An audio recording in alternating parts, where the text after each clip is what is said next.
Coming up on The Daily with me, Niall Paterson, Islamic State is back, or more accurately, it never went away.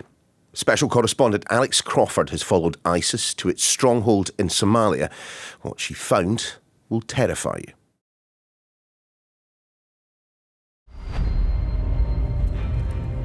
A new kind of ISIS has emerged in Somalia, persuading people to cross oceans and deserts to join them, moving money around the globe, and orchestrating attacks far beyond these borders. Look, if you thought the West defeated ISIS years ago, I'm afraid we've got news for you. They've been rebuilding.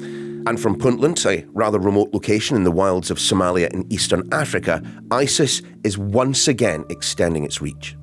International recruitment, drone warfare, cryptocurrency. They may live in caves, but there's a sophistication to the operation that not only gives it global reach, but global ambition. Our special correspondent Alex Crawford followed the supposed demise of Islamic State in Somalia almost a decade ago. She recently returned to see ISIS up close and the efforts by the Puntland army to wipe them out once and for all. Alex, look, I might be being a bit daft here, but I thought we had dealt with ISIS, but clearly we haven't. Neil, you and I both covered what was termed as the end of ISIS when they thought that they had taken back territory which they'd claimed in Syria and Iraq all those years ago. We know that wasn't the case, really. I'd heard for quite a long time that even as the ongoing battle in Iraq and Syria was going on, they were already regrouping and reforming in other parts of the world, in particular in parts of Africa. And they have been embedded there for many years now, many years, and they have been growing quietly, silently, building not just a very fearsome fighting force, but also a massive global financial empire. And it has already proved that it is being used to devastating effect. So have you been keeping tabs on ISIS since your last visit, or was there a specific reason that took you back to Somalia?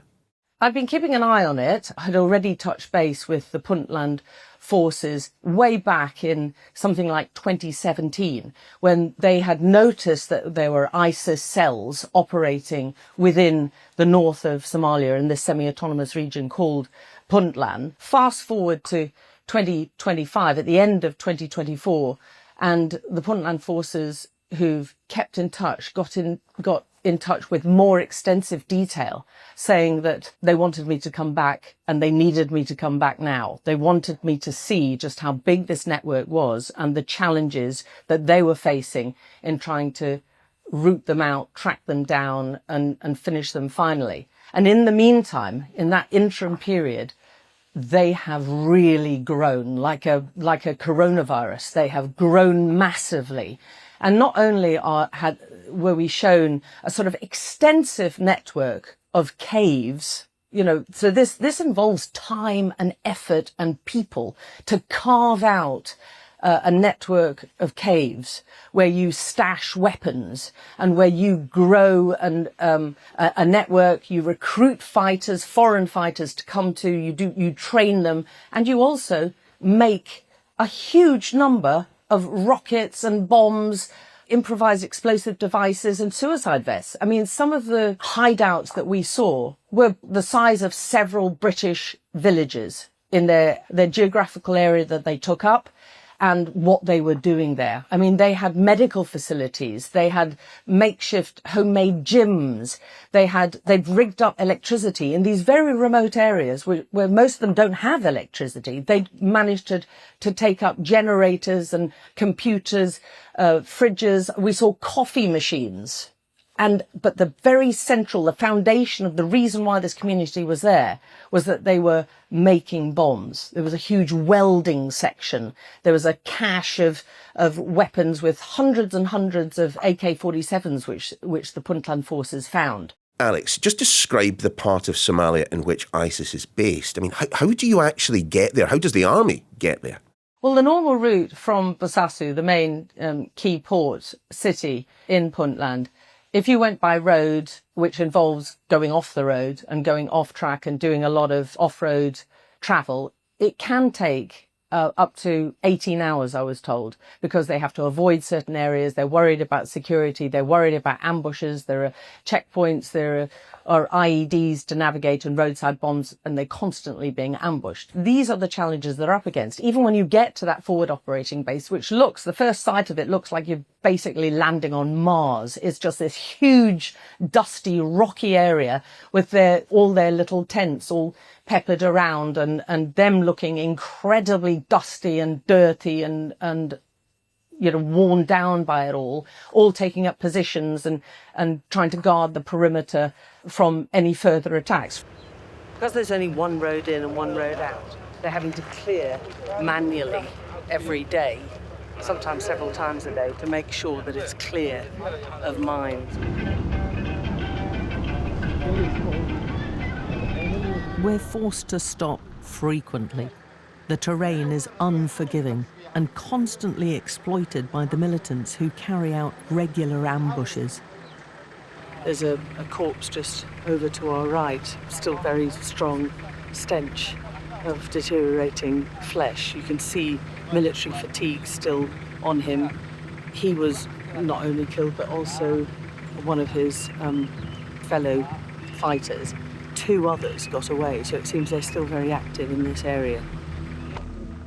So the conditions are extremely harsh, very, very difficult for forces to operate in, and they have suffered hundreds of casualties. They say that they have killed 600 Islamic State extremists, and out of those 600, 5 of them were found to be Somali. The bulk were foreign fighters who come from a range of different countries, a German passport that we saw there. So they are having a quite powerful impact on recruiting foreign fighters to this very remote, tough, rough part of the region in northern Somalia, and that has made it perfect for them to exist silently. Casualties in the hundreds, that suggests to me ISIS membership in the thousands. I mean, can we put a number on it? And indeed, can we say with certainty where the money's coming from?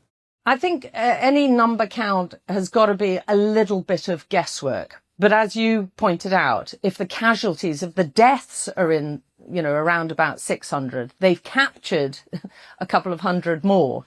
We're talking about probably a network of several more hundred bigger than that. They got the money in a variety of different ways. Extortion was a big one, and they extorted a lot of the businesses and the shops and the individuals in the key areas, particularly the port city of Basasu.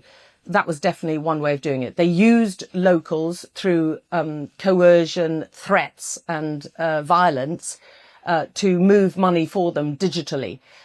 They got money from even mining up in those remote areas. We saw evidence of them mining on a very small scale, but gold and other minerals were being mined, which they were selling.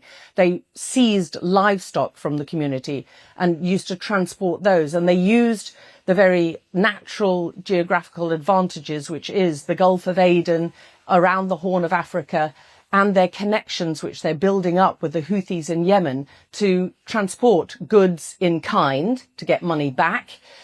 So we're talking about gold bars and goats at the same time being transported along these waterways, and people, recruits, fighters and families being smuggled in and out.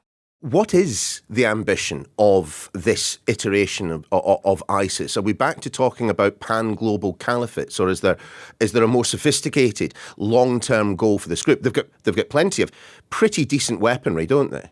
They've got a lot of weaponry, and they've learnt from their mistakes. So whilst a lot of the captured prisoners, the captured IS fighters, talk about how the focus was on first taking over Somalia, then other neighbouring countries, and then on to the larger world, they're finding that they can farm out terror attacks by funding them. And that seems to be what the Somali intelligence and counter-terrorism agents have discovered.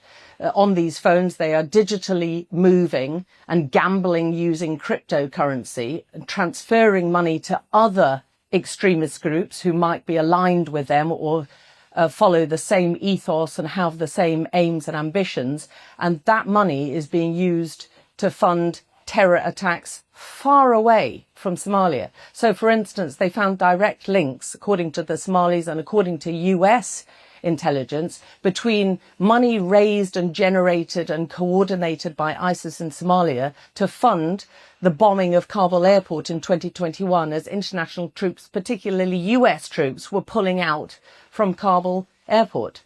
That bomb, which killed hundreds of Afghan civilians, including 13 US military personnel, was funded and raised and coordinated by ISIS Somalia. What, Alex, do we know of the leader of ISIS, the current leader of ISIS? Who is he? And what's this I hear about a London connection?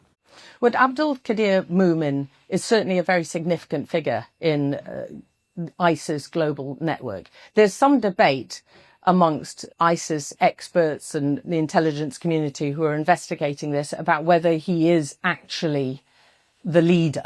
But he is very definitely a significant figure, and he is the leader within ISIS Somalia. He's someone who appears to be quite a eccentric figure. He's very notable because he's got this fiery henna-dyed beard, which makes him look very different and recognizable, and gleaming white teeth, which one of the intelligence officers described as evidence that he had access to very good dental use or dental services.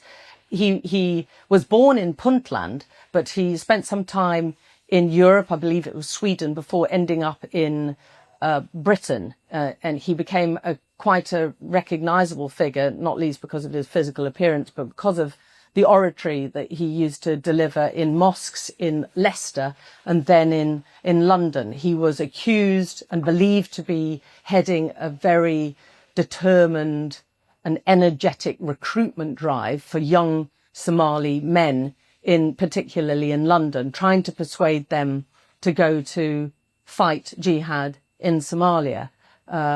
And then not long after he was discovered to be doing that, he then made the trek himself and turned up again in Puntland. And right now, his whereabouts are still unknown, and he appears to be still operating. But you actually met one of those ISIS fighters that had been captured by the Puntland military, the Puntland army. I mean, what was that like? Well, we met a couple of them. Now, one of these prisoners was a 24-year-old man from Yemen. He said he had come over to Somalia on that sea route from Yemen through the Gulf of Aden before arriving in Puntland, specifically to join the Islamic State. He was still a very young man. He was accused of being an ISIS commander, a sniper, and part of a two-man bomb squad. I'm just trying to work out if you're in any way regretful about joining ISIS. Are you regretful? What are your feelings now about joining up this organisation? Now, if I regret it or not, I'm sentenced to death. Regret or joy are of no use to me. I'm sentenced to death. But you knew that the whole aim was to kill people. If I knew that it would harm anyone, I wouldn't have done it. I didn't come here to kill Muslims. But you must have heard within the ISIS community that you were killing people because people were being blown up. Yes, I know this, but they don't kill all people. What did you think about killing anybody? They don't kill everyone. Only infidels. I thought the whole interview was absolutely mind-blowing. He really displayed no empathy at all, no regret at all for anything he was accused of carrying out. Although he's on death row and awaiting execution by firing squad, he just laughed when I said, asked him about that. When I asked him specifically about any regrets, he said, I have no regrets. You can take me out now and you can hang me now. I have no regrets. And then gave this rather chilling smile. Alex, is the international community finally waking up to how much of a threat ISIS already poses and the greater threat they could pose in the immediate future? I think the US has clearly got it on its radar because it was the first military action that Donald Trump took in his second presidential term in February. And he delivered a sort of a threat to ISIS saying, we will find you and we will kill you then. And they have carried out a number of US airstrikes ever since. The world is so full of problems right now, and everyone is so focused on multiple other conflicts and wars and suffering around the world. I honestly think that the focus isn't on this particular problem just yet. And that is definitely how the Somalis feel. Now, I spoke to the Puntland army chief, and he was very critical of the lack of international involvement. Particularly, he wants to see more British involvement. Britain has got long historic ties with Somalia and has got a very large Somali diaspora in Britain itself. And he says while they are getting help from Britain in certain areas, such as intelligence sharing and other cooperation, he wants to see much more. How much of a threat, then, does an organisation like ISIS in its current state pose to the United Kingdom? I think it must pose quite a substantial threat because of the historic ties between Somalia and Britain, because of the ability of this network to exist on very little, living extremely simple lives with zero creature comforts that we're all used to, and yet still managing to extort money, digitally move money, fund global terror attacks. Even if only half a dozen extremists are doing that, that poses a threat. The fact that international travel is so much easier, the fact that you can get in and out of that country relatively easy because there are very loose legal borders. Some are crossing legally and a lot are crossing illegally on land and on sea, never mind by air. It's got to be a big problem. Alex and team, thanks very much indeed. And if you haven't seen Alex's full documentary, Hunting for ISIS, A Warning from Africa, I really would urge you to head straight over to skynews.com. Well worth your time. The Sky News Daily is back again tomorrow.